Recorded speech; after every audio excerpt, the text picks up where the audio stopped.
अस्सलाम वालेकुम दोस्तों। पंडित युवराज जी ने कहा कि अजान होगी, नमाज होगी, हमें किसी से कोई मसला नहीं। अगर कोई मस्जिद में नमाज अदा होने नहीं देगा तो पहले मैं वहाँ पर नमाज अदा करूँगा, क्योंकि मुझे नमाज अदा करने से कोई मसला नहीं। खुदा के लिए हालात को और मत बिगाड़ो। पंडित युवराज जी ने यह भी कहा कि मैं मुसलमानों के खिलाफ कोई बात नहीं करता, इसलिए मुझ पर तरह तरह के केसेस लगाए गए। तो आइए दोस्तों बढ़ते हैं वीडियो की जानिब और इसके बाद डॉक्टर जाकिर नाइक का एक मुख्तसर सा जवाब इसी हवाले से सुनते हैं। कभी तेजो महल, कभी जो कि विष्णु स्तंभ और कभी जो कि ज्ञान व्यापी, कभी ईदगाह।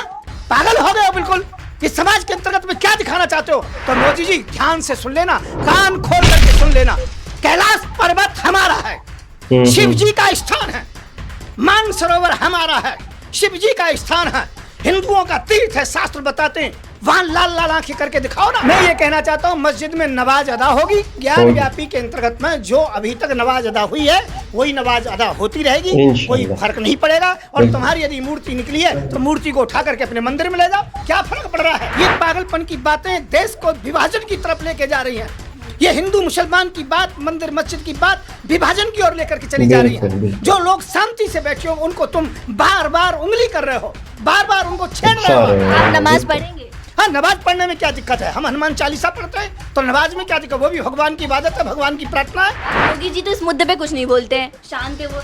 अरे तू नहीं बोलता, तेरा यार बोलता है। जहाँ पे नमाज पढ़ी जाती है वहाँ पे ओम श्री के फोटोज मिली है, वहाँ पे दीवारों पे मूर्तियाँ मिली है। ये एक षड्यंत्र है, एक समाज को दबाने का जो कि षड्यंत्र है। और मैं ये कहना चाहता हूँ वहाँ कुछ ऐसा नहीं मिला है। ये केवल साक्ष्य बनाए गए हैं। प्रशासन उनका है, अधिकारी उनके हैं, जांच करने वाले उनके हैं, कैमरे वाले उनके हैं।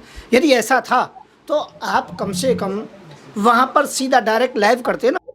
बिल्कुल, वहाँ पे लाइव दिखाना चाहिए था ना, तब मालूम पड़ता ना। मंदिर के साथ है, मस्जिद के साथ है। मैं ये कहना चाहता हूँ जब मंदिर और मस्जिद दोनों एक साथ हैं तो हम दोनों के साथ हैं। वहाँ पर अजान भी होगी और वहाँ पर आरती भी होगी। मैंने अभी सिर्फ भगवान के दर्शन करने के लिए गया था, परिवार के साथ हमने दर्शन किए। और वहाँ पर जो कि अजान भी होती है, नमाज भी होती है, तो उसमें कोई दिक्कत नहीं है। ये हिंदू मुसलमान की एकता का प्रतीक चिन्ह है। जैसे लगातार अयोध्या बाबरी मस्जिद के पहले भी कहा जाता था, ये तो अभी झांकी है, काशी मथुरा बाकी है। इसको आप कैसे देख रहे हैं? मैं ये कहना चाहता हूँ ये बेवकूफ़ी बना पागलपन की बातें हैं। ये पागलपन की बातें देश को विभाजन की तरफ लेके जा रही है। ये हिंदू मुसलमान की बात, मंदिर मस्जिद की बात विभाजन की ओर लेकर के चली जा रही है। जो लोग शांति से बैठे हो उनको तुम बार बार उंगली कर रहे हो, बार बार उनको छेड़ रहे हो। आप सोते हुए सांप के लिए, सोते हुए शेर के लिए कभी छेड़ना नहीं चाहिए। मैं ये कहना चाहता हूँ आज के विषय में महंगाई समाप्त कीजिए। आज के विषय में आप जो कि बेरोजगारी को दूर कीजिए। आज के विषय में डीजल पेट्रोल जो कि 35 रुपए का कीजिए, गैस सिलेंडर 250 रुपए का कीजिए। आप हिंदू मुसलमान में लगे हो, कहाँ सो रहे हो? ये कौन सा जमाना आ गया है?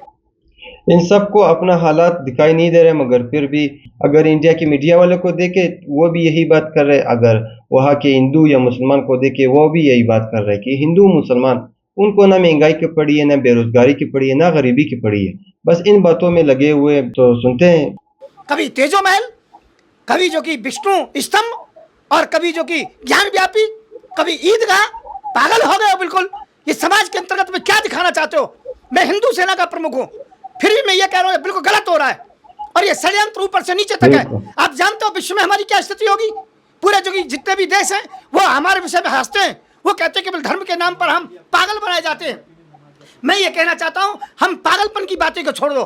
कोई नमाज अदा करे क्या फर्क पड़ रहा है? कोई आरती उतारे क्या फर्क पड़ रहा है? और जो जैसा है गंगा जमुनी तहजीब को बने रहने दो। ये मोदी जी आपको जिस काम के लिए दिया गया था वो काम नहीं कर रहे हो। आप देश को गुमराह कर रहे हो, मंदिर मस्जिद में फंसा रहे हो लोगों के लिए। स्क्रिप्ट बना रखी है, कभी फिल्म और कभी हनुमान चालीसा, कभी तेजो महल, कभी ईदगाह और कभी जो कि ज्ञान व्यापी। अब उसमें शिवलिंग निकल आया, उसके दीवारों पर ये हो गया, खुदाई करेंगे वहाँ भी मूर्ति निकलेगी। क्या पागलपन की बातें करते हो? प्रधानमंत्री के आवास में नीचे मस्जिद है, मैं कह रहा हूँ खुदाई कराने दीजिए मुझे, वहाँ पर निकल आएगा। मैं ये कहना चाहता हूँ मोदी जी कहीं इसे लंका मत बनाइए। पर मैं ये कहना चाहता हूँ ये सब बनाया गया प्रोपेगेंडा, बाकी कुछ नहीं है। मुसलमानों को दबाया जा रहा है और ऐसे नहीं होना चाहिए। और मैं ये कहना चाहता हूँ